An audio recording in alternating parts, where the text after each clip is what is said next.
꿀집회 고등학생까지 나오면 전면 무상교육이 가능할 것이다. 대학생만 나오면 반값은 될 것이다. 하시고 싶은 말씀입니다. 이혜영 교수님. 네, 소개받은 이혜영이었습니다. 제 발표문을 좀 급하게 준비하느라고 여기 미처 표나 그림들이 분명히 안 되어 있습니다. 그래서 좀 제가 양해 말씀드리고요. 제가 오늘 수업을 한 학생들한테 또래들을 키우기 우리니까, 우리 세대니까 이제 반값 등록금 싸움도 우리 부모들이 해야겠다. 그만큼 이 상황이 심각하다. 그런 농담 아닌 농담을 한 적이 있습니다. 그거는 저 역시도 이런 우리 한국 대학 교육의 현실을 보면서 정말 비참한 느낌이 들 정도로 그런 생각을 하게 되었습니다. 예, 시간이 제한되어 있기 때문에 제 말씀은 주로 5개의 사실, 5개의 팩트와 3 가지의 대안 정책적 방향을 말씀드리는 걸로 대신한 걸로 하겠습니다. 준비된 발표문을 우선 보시면은 39페이지를 잠깐 봐주십시오. 39페이지 그림을 보시면은 이 막대 그래프는 맨 왼쪽에 칠레가 있고 바로 옆에 한국이 있습니다. 이거는 전 세계의 그 교육 수준별 사교육비 비중입니다. 한국이 80%에 육박하고 칠레가 83%가량 됩니다. 맨 오른쪽에 보시면 스위스가 있고 노르웨이가 있고 덴마크가 있고 핀란드가 있고 이런 나라, 우리가 가고 싶은 나라가 있습니다. 대한민국은 세계 사교육비 비중이 가장 높은 나라입니다. 두 번째 팩트를 말씀드리겠습니다. 준비된 발표문 45페이지를 보시면 위에 맨 위에 일본이 있고 그 다음에 한국이 나옵니다. 거기에 숫자가 22가 있고 78이 있습니다. 그거는 우리나라 그 4년제 대학의 그 등록 비율이 사립의 78%, 공립, 국공립의 22%라는 이야기입니다. 압도적으로 사립대학이 높습니다. 그래서 78%라고 되어 있는 칸을 위아래로 쭉 내려가 보시면 전 세계 어디에도 이런 비율을 가진 나라는 현재 없습니다. 다시 말해 세계에서 사립대학 비중이 가장 높은 나라가 대한민국입니다. 다음에 세 번째 팩트를 말씀을 드리면 42페이지를 보시면 됩니다. 대학 교육과 보조금 이렇게 되어 있는데 42페이지에 있는 막대 그래프 중간쯤에 보시면 코리아가 나옵니다. 코리아가 이때 보조금이라고 하는 건 장학금, 그 다음에 학자금 융자 이런 걸 의미합니다. 그래서 대학생에 대한 그 국가 예산을 통한 지원금이 OECD 평균 미만 못 미치고 16%밖에 안 됩니다. 특히 장학금 비율을 쭉 보시면은 전 세계에서 가장 낮은 나라 국가군에 속합니다. 막대별 오른쪽에 보시면 뭐 아이슬란드, 일본, 폴란드, 멕시코 쭉 있지만은 이 중에 우리보다 장학금 비율이 낮은 나라는 대학 등록금이 없는 나라입니다.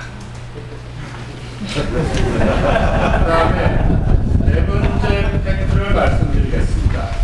43페이지 그 그림에 보시면 미국이 나오고 한국이 나오고 영국이 나옵니다. 영국이 나오는데 그래서 전 세계 대학 평균, 그러니까 PPP 실질 구매력 지수로 환산한 대학 등록금을 가격으로 표시해 쭉 비교한 것이 표 2라고 할 수가 있습니다. 표 2에 대한 간단한 해석을 보면 우리나라는 거기 아까 표 45페이지 코리아에 보시면은 국공립대학이 4,717달러, 사립대학은 8,519달러 이렇게 되어 있습니다. 이 수치는 43페이지 맨 밑에 봐보십시오. 호주의 $55, 7,102달러보다 높고, 호주보다 높고, 일본보다도 높은 수준입니다. 그리고 이 수치는 영국 대학의 평균 등록금 4,678달러와 비교해서도 높습니다.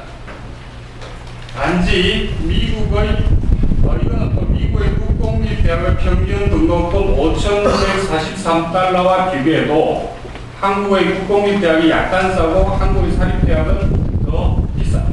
그래서 미국의 사립 대학을 제외하고 우리나라의 대학 등록금은 세계 최고입니다. 그 다음에 46페이지 이하 각 나라의 등록금 정책을 제가 간략히 번역을 해두어서 참고를 하시면 되겠습니다. 그래서 제가 말씀드린 팩트에 기초해서 이제 51페이지를 봐주십시오. 마지막 5번째 팩트가 되겠습니다. 매우 죄송하죠. 표가 거꾸로 찍혀 있습니다. 51페이지 표를 보시면은 이건 한국의 대졸자 평균 취업률을 나타낸 그림입니다. 현재 2008년 기준으로 77%가 되어 있는데 이거는 맨 오른쪽에 터키, 가장 많은 터키가 74.6%입니다. 그래서 우리나라의 대학 등록금은 세계, 미국의 사립대학을 제외하고 세계에서 가장 높은데 대학 대졸자 취업률은 세계에서 가장 낮습니다. 그런데 이것조차도 뻥튀기 되었습니다. 77%가 아니라 2010년에 교육부에서 발표한 대졸자 취업률은 55%입니다. 그렇게 보면은 전 세계에서 압도적인 차이고 우리의 대학 취업률이 압도적으로 가장 낮은 나라입니다.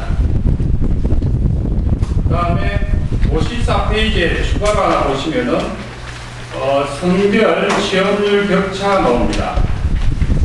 맨 밑에 코리아가 있습니다. 다시 말해서 한국의 대졸자 남녀별 취업률 격차는 세계 최고입니다. 그래서 55페이지에 5개의 제가 말씀드린 팩트를 요약하고 있고요.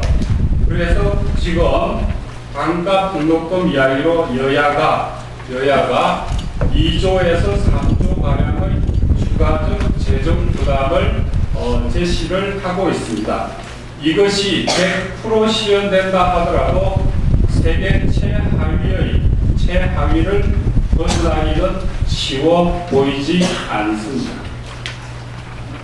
그래서 그러면은 그나마 없는 것보다 이전에 나으니까 저도 반대는 하지 않겠어요. 그러나 여기 이게 반값 등록금 이전 출발점이라고 생각합니다. 여기서 더 나가야지 이제 소위 말하는 글로벌 스탠다드가 되는구나. 글로벌 스탠다드. 글로벌에서 퍼스트가 아니라 스탠다드로 간다 하는 것을 말씀을 드리고요. 특히 반값 등록금 문제는 대학의 구조개혁과 함께 가야지 제대로 그 의미를 발휘할 거다. 그렇게 본다. 특히 우리나라 같은 게 아까 보신 것처럼 세계에서 사립대학 기준이 가장 높은 현실 속에서 그저 등록금만 댕강반으로 다룬다고 문제가 해결되는 것은 아니란 이야기입니다. 그래서 저는 그 대안으로 세 가지 정책 방향을 말씀드리고자 합니다. 첫 번째가 57페이지에 나와 있는 것처럼 현재 우리나라 대학은 비영리법입니다. 그러나 사회적으로 대학은 사유재산으로 간주되기 일상입니다. 그래서 이 사유재산에 대해서 공적 자금 또 세금을 투입할 때 발생할 수 있는 각종의 도덕적 해이라고 하는 문제를 풀어야 합니다. 이 문제는 대학의 공공성을 강화시키는 것에 답이 없습니다.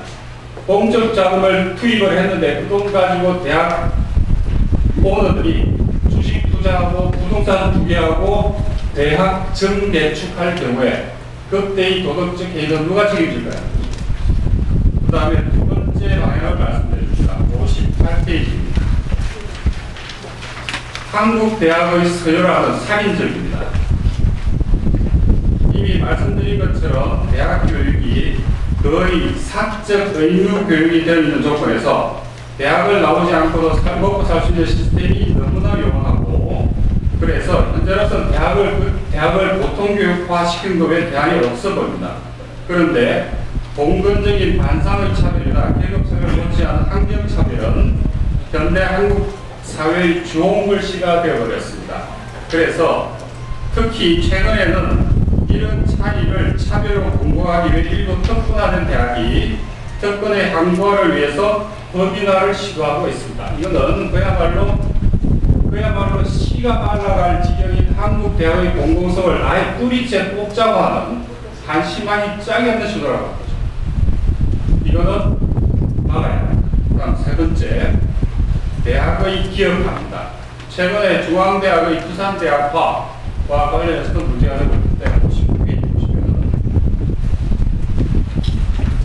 하지만 한국대학의 80%를 차지한 사학이 자본 논리에 보습되고 신자유주의 성장 논리를 대학에 들이대면서부터 한국대학은 지상에서 가장 우려스러운 신자유주의 실험실이 되어버렸고, 대학 구성은 역시 의식적, 무의식적으로 여기에 순치되어 가고 있다.